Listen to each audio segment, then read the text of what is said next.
Boa noite.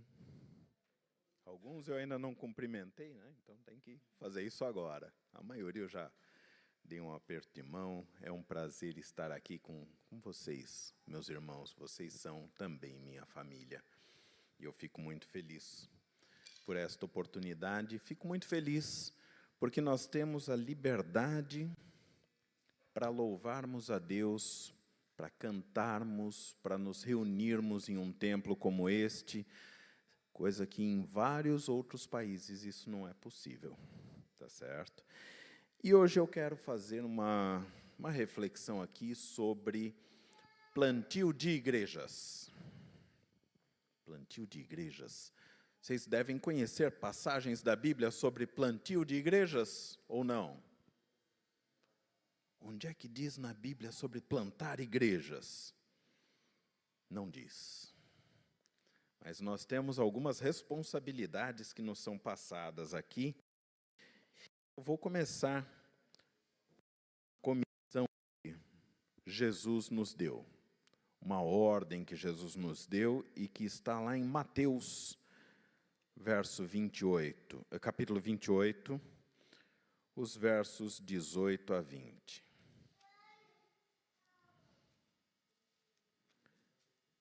Mateus 28, os versos 18 a 20. Se encontrarem, digam amém. Quem não encontrou, diz misericórdia. Todos acharam, então. Vamos ler juntos aqui. Jesus, aproximando-se, falou-lhes, dizendo: toda a autoridade me foi dada no céu e na terra. E aí vem a ordem. Ide, portanto, fazei discípulos de todas as nações, batizando-os em nome do Pai, e do Filho e do Espírito Santo, ensinando-os a guardar todas as coisas que vos tenho ordenado. E eis que eu estou convosco todos os dias. Até quando? Até a consumação dos séculos. E aqui vem algumas questões, né? Ide. Esse primeiro verbo, ide, vós, ou vão, vocês, significa que não é para ficar parado. Não é para você ficar parado dentro de uma igreja. As portas estão abertas, quem tiver interesse que entre. E pronto, acabou a minha responsabilidade. Não. Ele está dizendo para nós irmos. Daqui a pouco eu vou dizer até onde, né? Aí tem um complemento nesse ide. Fazei discípulos. O que é um discípulo? Paulo, por exemplo, ou Saulo, ele era discípulo de quem? De Gamaliel. Ele estudava com um mestre e, portanto, ele o seguia seus passos, seguia a sua forma de pensar, ele seguia o exemplo de Gamaliel. Jesus também tinha os seus discípulos. Tinha 12 que o seguiam onde quer que ele fosse e aprendiam diretamente dele. E tinham que realmente aprender como Jesus pensa. O que ele está ensinando? Como ele atende as pessoas? Então, um discípulo é alguém que segue. Ide, fazei discípulos. Será que os discípulos aqui seriam discípulos que seguem o exemplo de Jesus? Mas como é que eles vão seguir o exemplo de Jesus se eles não conhecerem diretamente? Eles devem ser seguidores nossos, na medida em que nós formos seguidores de Jesus. É importante que as pessoas enxerguem em nós aquilo que Jesus quer que sejamos. E aí nós vamos fazer discípulos. Tem gente que olha, por exemplo, para um grande empresário. E aí eu lembro, por exemplo, do Flávio Augusto da Silva. um brasileiro multibilionário que ele faz discípulos. Quem não quer ser como ele? Nossa, ele é muito bem-sucedido, dono de empresas. E as pessoas querem segui-lo. Me lembro de um outro empresário que ele tinha dificuldades. Cada vez que tinha um evento e ele viajava e ficava num hotel, os participantes daquele evento, quando o encontravam, nossa, grudavam nele, todo mundo queria seguir. Da mesma forma que as pessoas seguiam Jesus. Quando você vê um exemplo em uma pessoa, é normal que você queira segui-la, seguir o exemplo dessa pessoa, fazer algo semelhante a elas. E aí vem a pergunta também, será que nós estamos sendo exemplos? Será que nós estamos seguindo o exemplo de Jesus para que as pessoas vejam em nós algo bom a ser seguido? Ide, fazei discípulos, batizando-os. Entra aqui outra questão. Poxa, mas é necessário, é obrigatório batizar? Sim, e a Bíblia diz, é necessário sim. Quem crer e for batizado, será salvo. Mas isso daí não é incumbência lá do pastor? É o pastor que tem que fazer isso, né?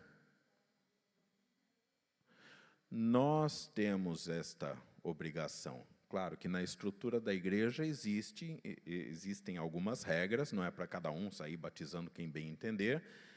Né? Então, aqui, por exemplo, na igreja adventista, quem faz o batismo são os pastores e os anciãos, que também foram ordenados nesse sentido. Por enquanto. Sabe-se lá o que vai acontecer no futuro. Muita coisa pode mudar. Por exemplo, quando começarmos a ter problemas de perseguição aos cristãos, aos verdadeiros cristãos. Como é que vamos fazer? As coisas vão se ajustar. E algo importante aqui também. Ide, fazei discípulos, batizando-os e ensinando-os a guardar todas estas coisas. Ensinando-os a viver como Jesus viveu, a atender as pessoas como Jesus atendia. Vamos tratar agora daquela questão até onde? Vejam em Marcos 16. Mateus, segundo livro aqui do Novo Testamento, Marcos, capítulo 16, os versos 15 e 16.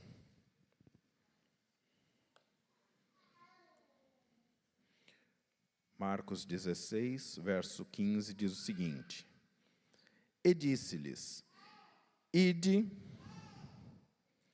até o final de Santa Catarina. Não, está escrito diferente, né? Ide por todo o mundo e pregai o evangelho a toda criatura. Quem crer e for batizado será salvo. Quem, porém, não crer, será condenado. Tem outra passagem que Jesus diz mais pausadamente, né? Mais por etapas. Vão e preguem Jerusalém, onde mais? Em Samaria, Judéia e até os confins da terra. Ou seja, o planeta todo. Todas as pessoas que estão neste nosso planetinha precisam conhecer a verdade. Deixa eu falar um pouquinho para vocês de uma experiência que eu passei hoje. Hoje, às 9 horas, eu cheguei com 4 minutos de atraso, lá na Associação Catarinense da Igreja, Sul Catarinense da Igreja Adventista, lá em Barreiros, para um treinamento que foi só até às 5 da tarde. Passamos o dia todo ali aprendendo sobre plantio de igrejas, e eu achei muito gostoso aquilo. Sobre o surgimento de novas igrejas. E, inclusive, veio ali um pouquinho da nossa história, da história da igreja universitária. porque um pastor que estava conduzindo uma parte dessa capacitação, ele falou da igreja lá da Barra da Lagoa. Então, ele trouxe uma foto da igreja central de Florianópolis, que era a única que tinha aqui na ilha, e ele lembrou que o pastor Cabil de Manoli Palma, há 20 e poucos anos atrás, ele chegou e disse assim: escuta, tem várias pessoas aqui que moram ali naquela região da Barra da Lagoa. Vamos começar a reunir esse pessoal lá para futuramente formarmos uma igreja.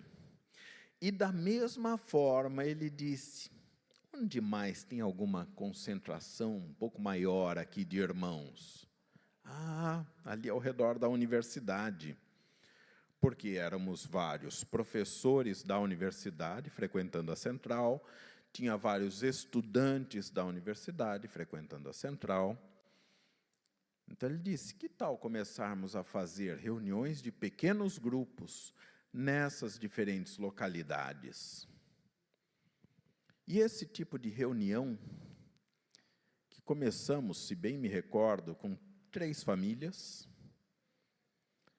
nós começamos a nos reunir na casa de uma dessas famílias, assim, semanalmente, fazíamos a reunião lá, ao invés de irmos até a igreja, para a gente ter um convívio maior, para a gente trocar ideias, para a gente se habituar, para a gente gostar de estar ali, nas nossas imediações, fazendo louvor a Deus. Então, esse trabalho de pequenos grupos que nós fazemos atualmente, e hoje temos quantos pequenos grupos, irmã Leila? 5. 5 pequenos grupos aqui desta igreja. E nós podemos fazer com que esses pequenos grupos frutifiquem. E daqui a pouco vão surgir novas igrejas. Só que nós precisamos, para isso, entender que uma igreja não existe para quem faz parte dela. A igreja existe para quem ainda não está dentro dela. Ide fazei discípulos, não é? Fiquem aqui e façam multiplicação de discípulos aqui dentro da igreja. Não, ide fazei discípulos. É essa a comissão que Jesus nos deu. Mas eu não sei como abordar as pessoas, eu não sei como ensinar as pessoas. Tudo a seu tempo. Vamos ver qual era o método de Jesus. Como é que ele conseguia simplesmente dizer para uma pessoa: vem, me segue. E a pessoa largava o que estava fazendo e seguia. Era pela autoridade com que ele falava, ou tinha mais do que isso? E eu achei interessante ali um acrônimo que foi apresentado, ACORD, com D mudo no final, para representar a forma como Jesus trabalhava, como ele atuava. O que é o A do ACORD? Abençoar as pessoas. Mas não é simplesmente abençoar dizendo, que Deus te abençoe. Não, é abençoar com alguma ação de amor. Abençoar com alguma ação de amor. Jesus curava as pessoas. Então vinham muitas pessoas com doenças para pedirem para serem curadas, e elas eram curadas, e isso era uma ação de amor. Tinha pessoas que sentiam o peso do pecado, e vinham a ele e saíam tremendamente aliviadas. Tinha pessoas desejosas por conhecimento, e vinham até ele e saíam saciadas, aprendiam muito. Ele atendia às necessidades das pessoas. Então, esse abençoar é com ação de amor. Só que não adianta eu oferecer um prato de comida para quem está de barriga cheia. Não adianta eu oferecer, um corte de cabelo para quem não tem cabelo nenhum, ou para quem acabou de fazer o seu corte de cabelo. Eu tenho que saber quais são essas necessidades das pessoas para verificar, eu consigo atendê-las? Esse é o primeiro item. Qual é o segundo item? E aí eu vou ler com vocês uma passagem aqui que é só para exemplificar, que tem várias outras. Está em Lucas 5. Lucas 5, os versos 29 e 30.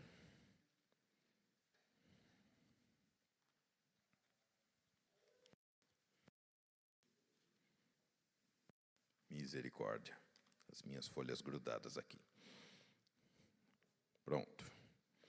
Lucas 5, os versos 29 e 30. E aqui diz o seguinte: então lhe ofereceu Levi um grande banquete em sua casa, e numerosos publicanos e outros estavam com eles à mesa. Os fariseus e seus escribas murmuravam contra os discípulos de Jesus, perguntando: por que comeis e bebeis com os publicanos e pecadores? Aliás, já vou aproveitar e ler aqui também mais um verso. Respondeu-lhes Jesus: os sãos não precisam de médico, e sim os doentes. Vocês vão encontrar muitas passagens na Bíblia dizendo que Jesus comia com este, comia com aquele. Tem uma passagem lá, por exemplo, em que Zaqueu subiu na árvore e Jesus disse: Zaqueu, desce depressa porque eu vou pousar na tua casa. E não era só dormir, era para chegar lá e comer, né, se acomodar na casa de Zaqueu. Jesus fazia isso. Observem que o comer é necessário para nós conhecermos as pessoas. Dizem que para você conhecer bem uma pessoa, você deve comer uma saca de sal com ela. Como é que você come uma saca de sal? Fala, Sara. Pitadinha por pitadinha. E para isso, olha, vão muitas e muitas refeições. Você não vai comer uma grande quantidade de uma vez. É necessário comermos com as pessoas. Nas reuniões que nós fazemos de pequenos grupos, às sextas-feiras, qual é a nossa tradição? Cada um leva alguma coisinha e nós louvamos a Deus, fazemos uma reflexão e depois comemos juntos. E é tão gostoso isso, trocar ideias, ficarmos mais amigos ali. Jesus comia com as pessoas. Aqui nesta igreja também, às vezes, nós temos alguma refeição sendo oferecida, ou depois do culto de domingo, ou depois do culto do sábado. Em algumas ocasiões tem isso. Mas até foi apresentada uma ideia muito interessante nessa capacitação hoje. Imaginem, por exemplo, se vocês vão atuar, ou se nós vamos atuar em um bairro onde tem muitos jovens, adolescentes, crianças. Que tal oferecer para eles um cachorro-quente? Ah, mas a salsicha tem que ser especial, não pode ter carne de porco. Não, não mesmo. Ou vegana, né? Ou vegetariana, ou vegana, né? Ou de frango. Temos alternativas. Oferece um lanche, alguma coisa gostosa. Oferece uma atividade. Tem muitas crianças. Os desbravadores, os aventureiros, podem promover atividades e leva pipoca, leva alguma outra coisa. E vamos juntos desfrutar daquilo. Jesus comia com as pessoas.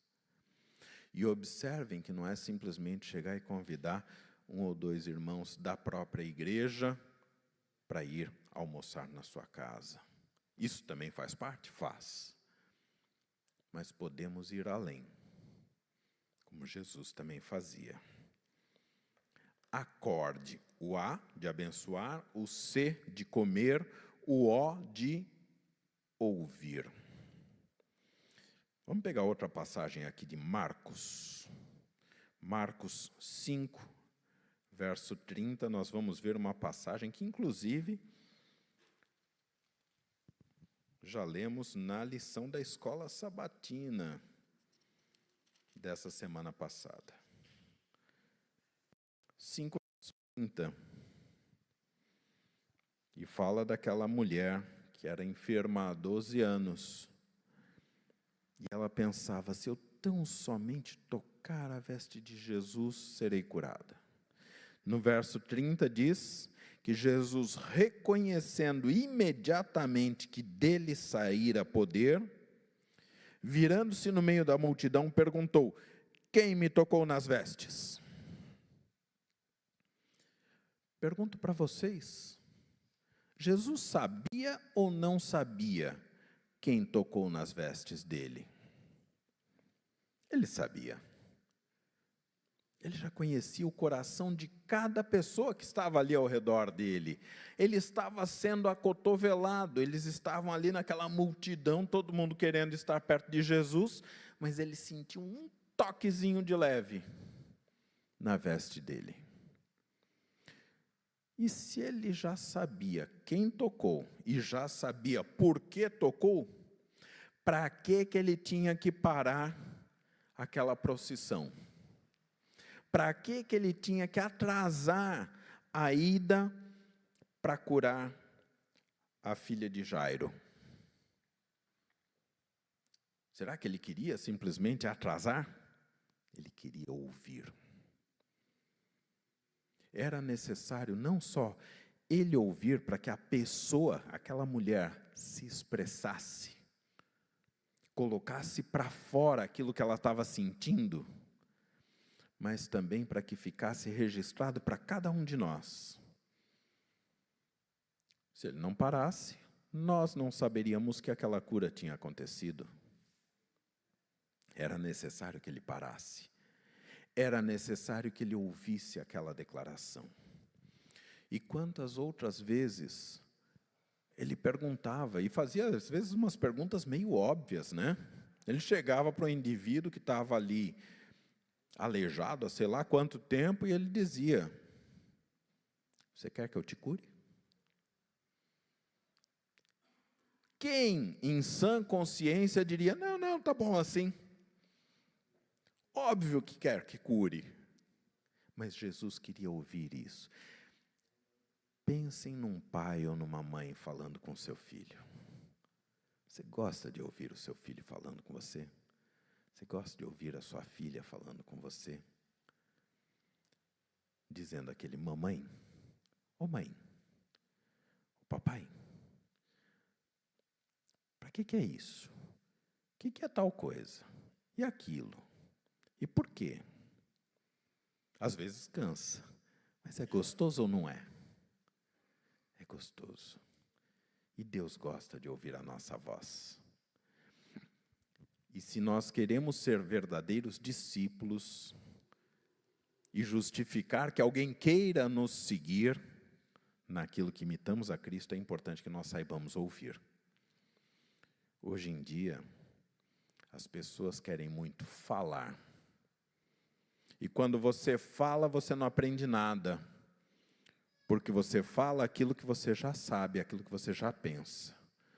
Toda vez que você ouve, você dá chance de surgir algo novo, de você aprender algo novo.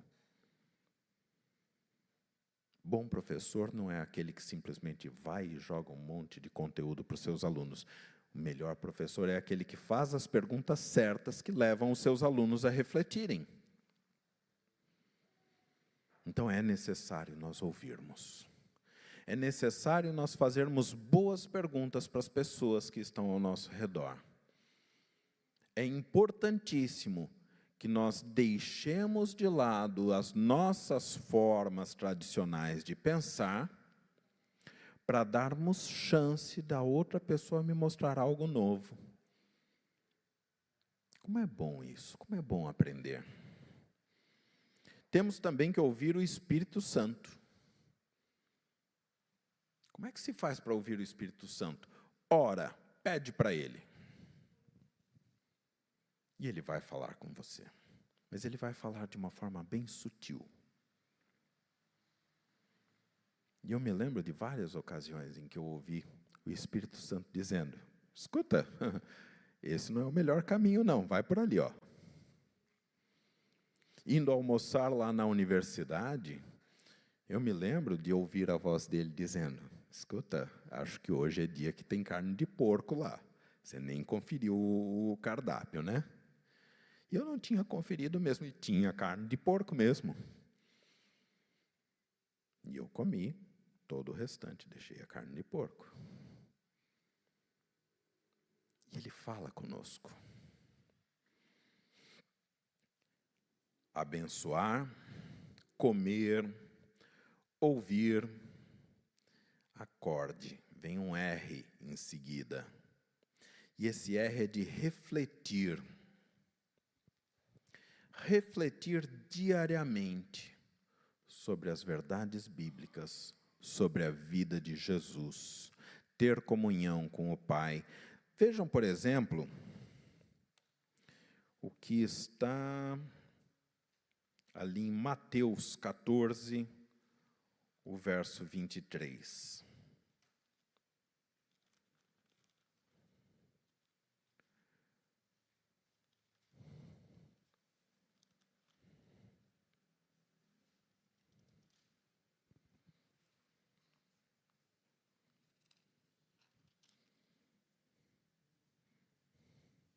Falando de Jesus, e despedidas as multidões, subiu ao monte a fim de orar sozinho.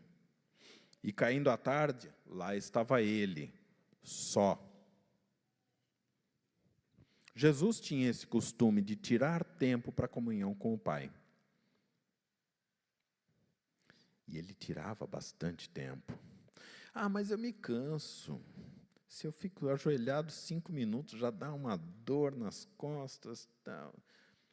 A Bíblia nos diz para orar por quanto tempo? Orai? Sem cessar? Como assim? Como é que se ora sem cessar? Eu tenho que estar de joelhos? Eu tenho que estar com as mãos postas? Eu tenho que estar com os olhos fechados? Não. Eu falei ainda há pouco do pastor Cabilde, e eu me lembro dele relatando que normalmente ele estava dirigindo o carro dele para fazer o que precisasse, visitar um local, e ia conversando com Jesus. E o jeito dele conversar era como se Jesus está ali sentado ao lado dele. Ele está dirigindo, Jesus está sentado aqui e ele vai conversando. E ele diz que às vezes ele se distraía, né, nessa conversa. A conversa estava tão boa que ele passava do local onde ele tinha que entrar e tinha que fazer a volta. De vez em quando ele andava um pouco mais do que era necessário. Refletir sobre o que Deus quer. Conversar com Deus. Gastar tempo, ou melhor, gastar não, investir tempo no relacionamento com Deus. Isso é o R. E o D que nos foi proposto ali, nessa capacitação, acorde, é de fazer um diário, é de termos os registros, as anotações, toda vez que Deus enviar para nós, né, alguém para ser um imitador de Cristo. Então, por exemplo, tínhamos a classe bíblica ainda há pouco. E quando estava ali, um pouco mais da metade do estudo, apareceu alguém ali na porta que discretamente registrou aquela ocorrência. Perfeito, é importante que aconteça isso. É importante que seja registrado que há pessoas interessadas, que há pessoas trabalhando, tanto que todos os sábados pela manhã nós temos aqui um relato missionário, é chamado de carta missionária, né? Em que nós ficamos sabendo, poxa, aquele dinheiro que nós doamos no trimestre passado, que ia lá para Bangladesh, que eles fizeram com esse dinheiro lá? Foi usado na construção de um refeitório, de um dormitório, isso e aquilo. É importante que as pessoas saibam o que se faz. E a nossa igreja é muito respeitada, não só por ser uma igreja que estuda a Bíblia, que efetivamente conhece muito sobre a Bíblia, mas também uma igreja que faz. Nós temos a assistência social adventista, nós temos o movimento Caleb, nós temos os nossos desbravadores e aventureiros.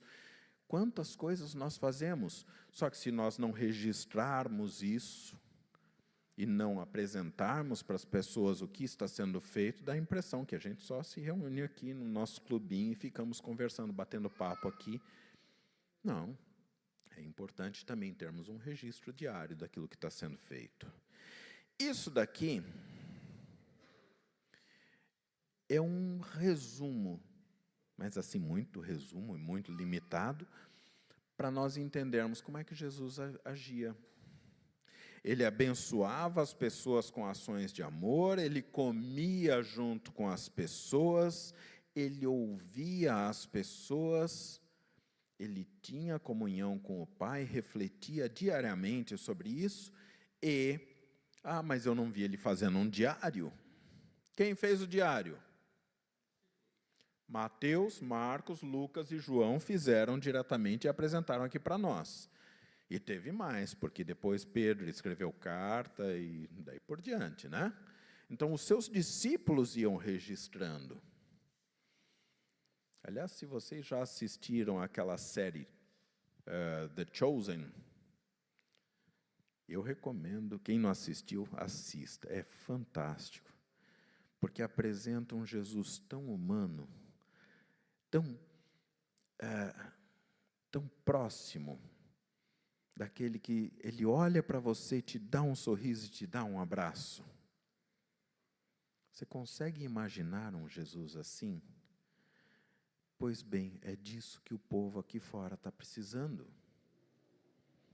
Se nós precisamos ir, fazer discípulos, batizá-los e ensiná-los, é importante que nós adotemos aqui o método de Jesus.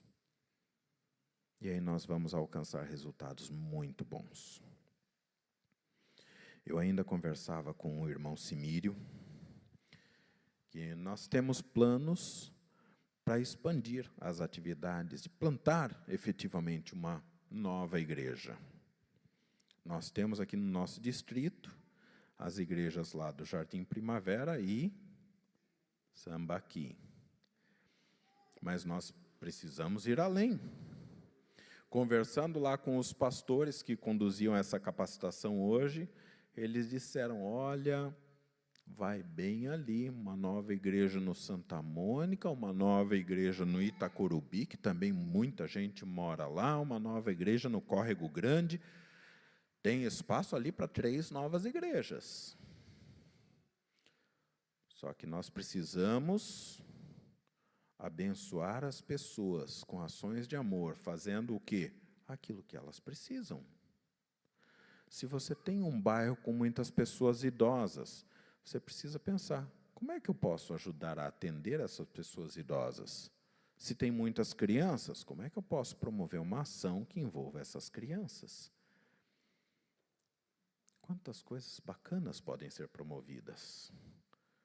E isso deve ser feito intencionalmente. Nos próximos meses, certamente nós vamos conduzir atividades associadas a um outro acrônimo, que é ACTS, A-C-T-S, A de avaliação.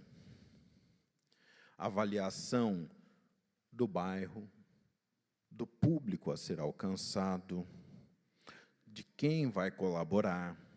Tudo isso requer avaliação. A gente não sai simplesmente, vou construir um prédio ali porque tem um terreno disponível. Não, não é assim. O prédio é a última parte. A igreja somos nós, as pessoas. Então, primeiro nós formamos a igreja para depois, quando for o caso, erigirmos um templo. que mais? O que é o C? C é de coaching, é de mentoria, para ajudar aqueles que ainda não sabem como fazer.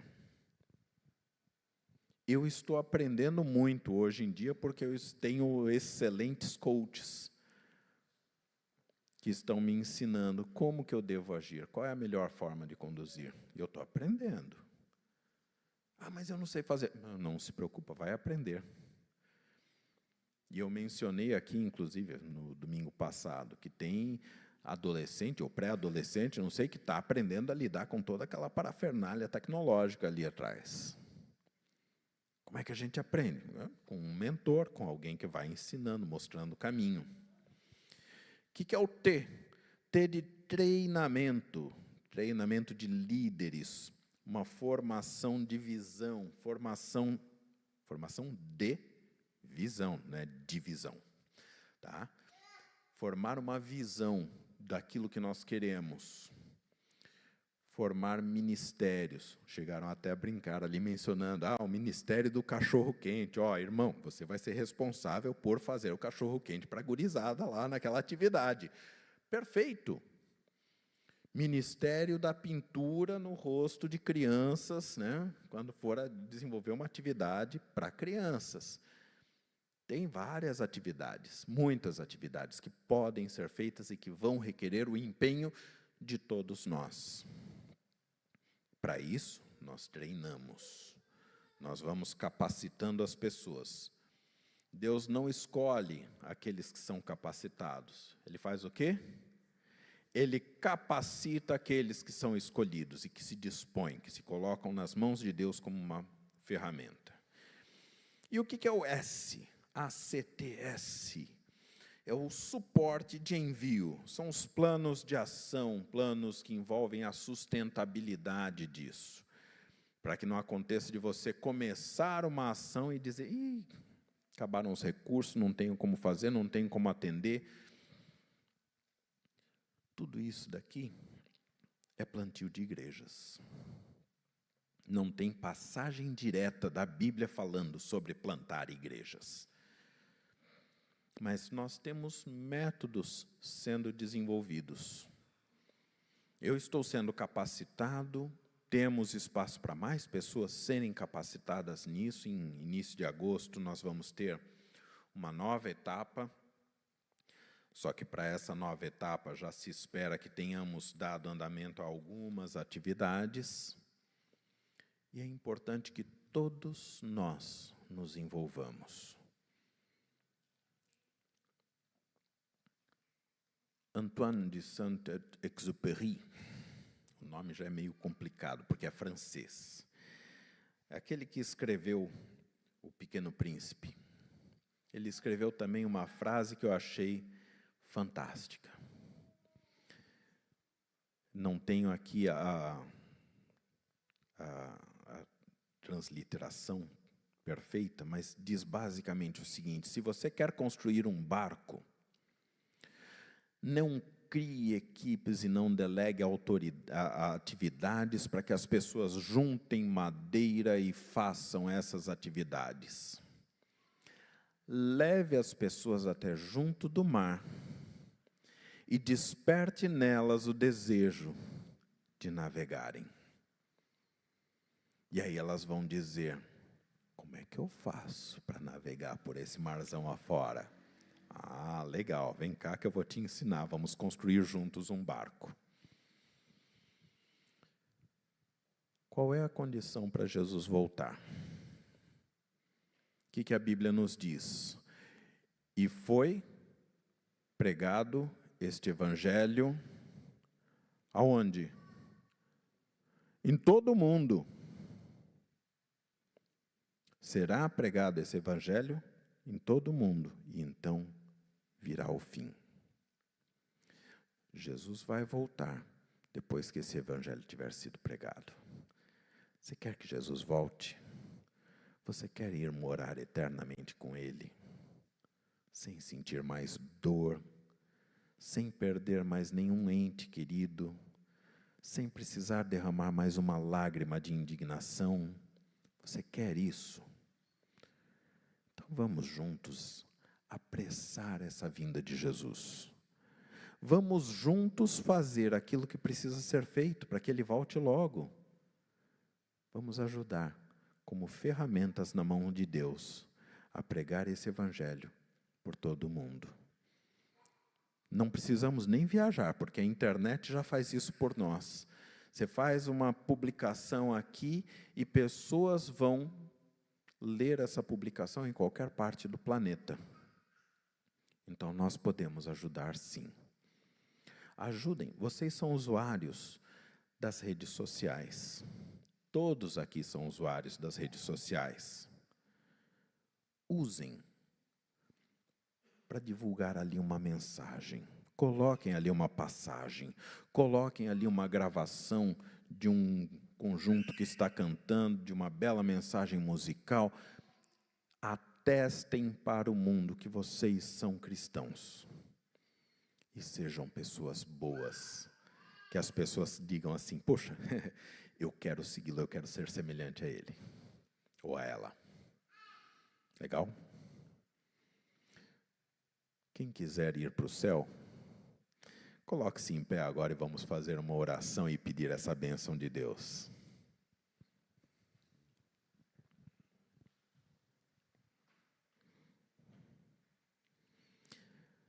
Senhor, nosso bom Deus e Pai, obrigado pela Tua palavra, obrigado pelo exemplo de Jesus, obrigado, Senhor, porque Tu nos permites fazer parte da Tua obra. Usa-nos como ferramentas em Tuas mãos. Abençoa-nos, corrige as nossas falhas, porque somos pecadores, mas o sangue de Jesus foi derramado por nós. E nós aceitamos esse sacrifício e pedimos, ora vem, Senhor Jesus, venha logo nos buscar. Ajuda-nos a apressar essa vinda.